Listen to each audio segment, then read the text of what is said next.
آفتاب اقبال جو پاکستان کی صحافت کا ایک بہت بڑا نام ہے، ان کے بھائی لکھتے ہیں جنید اقبال، وہ لکھتے ہیں کہ آفتاب اقبال کو دبئی ایئرپورٹ سے اٹھا لیا گیا ہے۔ اسی طرح عمران ریاض خان کے حوالے سے خبر آ رہی ہے، جو پاکستان کی صحافت کا سب سے بڑا نام ہے، جو حق کا، سچ کا علم بلند کرتے ہیں۔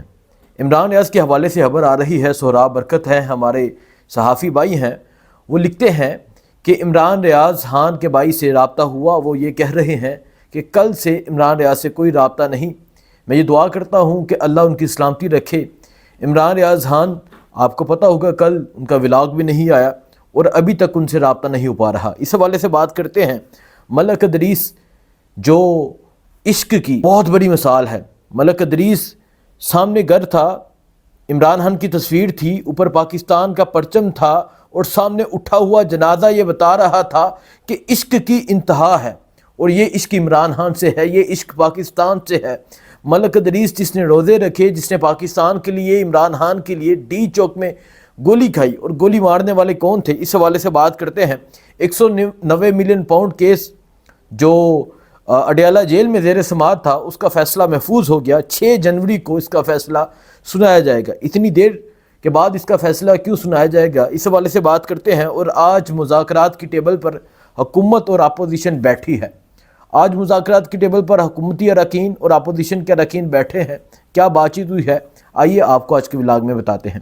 تو کرتے ہیں آج کا ولاگ شروع۔ سب سے پہلے بتاتے ہیں آفتاب اقبال کے حوالے سے۔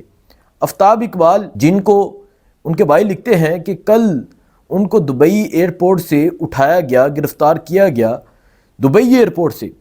دیکھیں، دبئی کے جو لوگ ہیں وہ یہ ایکسیپٹ کریں گے، وہ یہ بتائیں گے کہ دبئی میں اب کیا ہو رہا ہے۔ ارشد شریف کا کیس آپ کو یاد ہوگا، میں پہلے ذرا پیچھے جاتا ہوں۔ ارشد شریف جو دبئی میں مقیم تھے، دبئی میں رکے ہوئے تھے، لیکن دبئی کی حکومت نے ارشد شریف پہ پریشر ڈالا کہ آپ یہاں نہیں رکیں، آپ یہاں سے پاکستان جائیں یا فوراً یہاں سے نکل جائیں۔ سو وہ وقت تھا جب ارشد شریف، کیونکہ کوئی اور دوسرا ویزا نہیں تھا کسی کنٹری کا، تو ارشد شریف فوراً سے دبئی سے کینیا گئے تھے، اور پھر کینیا میں ان کی شہادت ہوئی۔ اور میں یہ کہوں گا یہ ایک پورا پلان تھا، جو ایک ترتیب دیا گیا تھا کہ ارشد شریف کو پریشرائز کیا جائے گا، وہ یہاں سے نکلے گا، پاکستان جائے گا یا کہیں اور جائے گا۔ اور پھر ارشد شریف کے پاس کینیا کا ویزا تھا، وہ پھر کینیا گئے، اور کینیا میں جو ہوا وہ سب آپ کو یاد ہوگا۔ اور میری دبئی میں مقیم کچھ اوورسیز پاکستانیوں سے اس حوالے سے بات بھی ہوئی۔ وہ کہتے ہیں کہ دبئی میں کوئی بھی اگر پاکستانی اوورسیز وہاں رہتا ہے تو وہ کچھ بھی اپنے اداروں کے خلاف، یعنی فوج کے خلاف نہیں لکھ سکتا، اور اگر لکھتا ہے تو اسے پاکستان بھجوا دیا جاتا ہے۔ اور اس کی بہت سے نوجوان مثال ہیں، جو اگر وہاں کچھ فیس بک پہ یا ٹک ٹاک پہ کوئی ویڈیو بناتے ہیں یا یوٹیوب پہ کچھ ویڈیو بناتے ہیں تو انہیں ڈیپورٹ کر دیا جاتا ہے، انہیں پاکستان بھجوا دیا جاتا ہے۔ سو یہی چل رہا ہے پاکستان میں بھی، دبئی میں بھی۔ دبئی میں بھی فریڈم آف سپیچ نہیں ہے، آزادی اظہار رائے نہیں ہے دبئی میں۔ اور یہ آفتاب اقبال کے ساتھ بھی ہوا۔ ان کی فیملی سے میری بات ہوئی، وہ کہتے ہیں کہ نہیں پتہ چل رہا کہاں پر ہے، ابھی تک ان سے رابطہ نہیں ہو پا رہا۔ یہ ایک تو آفتاب اقبال ہے، دوسرا پاکستان کی صحافت کا ایک بہت بڑا نام، وہ انسان جس نے پاکستان میں صحافت میں رہ کر سب سے زیادہ تکلیف کا سامنا کیا، سب سے زیادہ نقصانات کا سامنا کیا، سب سے زیادہ دکھ کا سامنا کیا۔ ایک تو ارشد شریف کی شہادت ہے، دوسرا مطلب جو زندہ مثال ہے ان کی میں بات کر رہا ہوں، وہ عمران ریاض خان ہے۔ عمران ریاض خان کو جتنی تکلیف دی گئی، جتنا نقصان پہنچایا گیا، ان کو ان کی فیملی سے دور کر دیا گیا۔ عمران ریاض خان، ان کا بھی کل سے پتہ نہیں چل پا رہا کہ وہ کہاں پر ہیں۔ ایک صحافی ہیں سہراب برکت، ہمارے بھائی ہیں، وہ لکھتے ہیں کہ ان کے بھائی سے بات ہوئی ہے، ان کے بھائی بھی یہ کہہ رہے ہیں کل سے ان سے رابطہ نہیں ہو پا رہا۔ اور میں نے بھی عمران بھائی سے رابطہ کرنے کی کوشش کی، عمران بھائی سے رابطہ نہیں ہو پا رہا۔ میں یہ دعا کرتا ہوں کہ اللہ ان کی حفاظت فرمائے، کیونکہ اس ملک میں رہتے ہوئے حفاظت کہیں بھی رہیں، حفاظت یقیناً اللہ تعالیٰ کی ذات کرتی ہے، لیکن اس ملک کا نظام ایسا بن چکا ہے کہ جنگل کا قانون ہو چکا ہے۔ اس ملک میں جس کو دل چاہے اٹھا لو، جس کو دل چاہے غائب کر دو، جس کو دل چاہے تکلیف پہنچاؤ، جس کو دل چاہے ظلم کا نشانہ بناؤ، جس کو دل چاہے مار دو۔ اس ملک میں یہ نظام رائج ہو چکا ہے، یہ نظام نافذ ہو چکا ہے۔ سو عمران ریاض خان کے حوالے سے بہت یہ خبر آ رہی ہے کیونکہ کل ان کا ولاگ بھی نہیں آیا، اور ایسا نہیں ہوتا کہ عمران ریاض کا ولاگ مس ہو جائے۔ جس طرح آپ محبت سے سنتے ہوں گے اسی طرح ہم بھی سنتے ہیں۔ سو عمران ریاض خان کا کل سے ولاگ بھی نہیں آیا، اور کل سے ان کی فیملی کا ان سے رابطہ نہیں ہو پا رہا۔ میں رابطہ کرنے کی کوشش کر رہا ہوں، نہیں ہوا، لیکن میں یہ دعا کرتا ہوں کہ اللہ ان کی حفاظت فرمائے، جہاں پر ہیں وہ محفوظ رہیں، ٹھیک رہیں، اللہ انہیں صحت تندرستی والی لمبی زندگی عطا کرے۔ انشاءاللہ امید ہے جلد رابطہ ہو جائے گا اور جلد یہ اپڈیٹ ملے گی کہ وہ بالکل ٹھیک ہیں، ورنہ تو یہ پاکستان کا نظام ہے کہ 2 دن بعد بھی کسی کا پتہ چلتا ہے کہ اسے اٹھا لیا گیا ہے، جس کی ایک واضح مثال جو ہے وہ انتظار پنجوتا ہے۔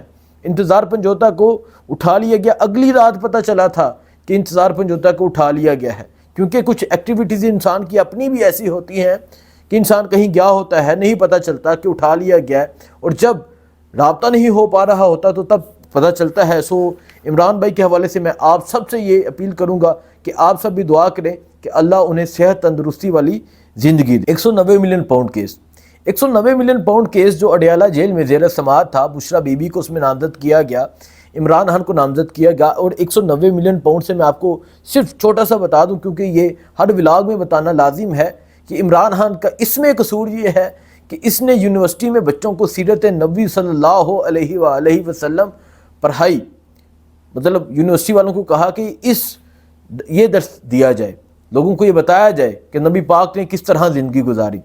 سو عمران خان کو اس کیس میں بھی نامزد کیا گیا، اور اس کیس کا فیصلہ محفوظ ہوا ہے۔ اس کیس کا فیصلہ 6 جنوری کو سنایا جائے گا، اتنے دن بعد سنایا جائے گا۔ کوئی بھی کیس ہوتا ہے، فیصلہ محفوظ ہوتا ہے تو پتہ چلتا ہے 2 گھنٹے بعد سنایا جائے گا یا 3 گھنٹے بعد سنایا جائے گا، میکسیمم اگلے دن سنایا جائے گا، اور اس سے زیادہ ہو تو 2 دن بعد سنایا جائے گا۔ اب یہ کیا وجہ ہے کہ اس کیس کا فیصلہ 6 جنوری کو سنایا جائے گا؟ میں یہ سمجھتا ہوں کہ یہ جو چیزیں لنک کر رہی ہیں، اس کیس کا فیصلہ اور مذاکرات جس پر آج حکومت بیٹھی، جس پر آج اپوزیشن بیٹھی، آج حکومتی اراکین اور آج اپوزیشن کے اراکین یعنی پاکستان تحریک انصاف کے اراکین آج مذاکرات کی ٹیبل پر بیٹھے۔ آج حکومت سے کیا بات چیت ہوئی، لیکن عمر یوب کا کہنا یہ تھا کہ ہم ٹیمپریچر چیک کریں گے، کیا وہ مذاکرات میں دلچسپی بھی رکھتے ہیں یا نہیں رکھتے۔ اور عمران خان کی رہائی کے حوالے سے بیرسٹر عقیل جو نون لیگ کے ہیں وہ کہہ چکے ہیں کہ عمران خان کی جو رہائی وہ اس میں شامل نہیں ہے۔ مذاکرات ہوں گے، باقی چیزوں کے حوالے سے ہوں گے۔ تو پاکستان تحریک انصاف پتہ نہیں کس طرح بیٹھ گئی ہے، جس میں عمران خان کی رہائی کا ذکر نہیں، جس میں عمران خان کی رہائی کا ایجنڈا نہیں، کیونکہ میں آپ کو بتا رہا تھا اب دیکھنا یہ ہے کہ مذاکرات کہاں جاتے ہیں، کیا کامیاب ہوتے ہیں، نہیں ہوتے۔ لیکن مذاکرات کی ٹیبل پر اگر حکومتی بینچز کی طرف سے دیکھیں تو وہی لوگ بیٹھے ہیں، وہی بیٹھے ہیں جو فارم 47 پہ بن کے آئے ہیں، جس میں سارے فارم 47 والے بیٹھے ہوئے ہیں۔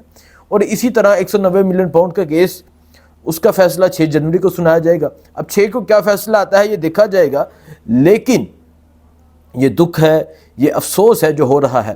اب میں آپ کو بتاتا ہوں ملک ادریس۔ ملک ادریس اٹک کا وہ نوجوان جس نے عشق کی ایک مثال یہ قائم کی ہے۔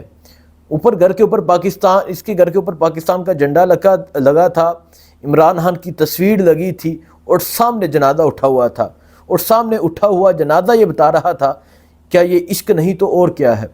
اور ملک ادریس نے جو عمران خان سے وفا کی، جو عمران خان سے وفاداری کی، یہ شخص کہتا تھا کہ میں عمران خان کا سب سے وفادار کھلاڑی ہوں، اور اس شخص نے گولی کھا کے یہ ثابت کیا، اور اس کی شہادت ہو گئی، لیکن ہمت نہیں ٹوٹی آخری وقت تک۔ اور آج جب جنازہ اٹھا تو ہر شخص رو رہا تھا۔ بہت ہی نفیس، بہت ہی اچھے انسان تھے، اللہ درجات بلند کرے۔ اور آخر میں یہ دعا کرتا ہوں اللہ عمران بھائی کی، آفتاب اقبال کی، اور باقی جن کے ساتھ ظلم ہو رہا ہے، جن کو اٹھایا جاتا ہے، جن کو غائب کیا جاتا ہے، جن کو گرفتار کیا گیا ہے، اللہ سب کی حفاظت فرمائے، آمین۔ دعا میں یاد رکھیے گا۔ اللہ حافظ۔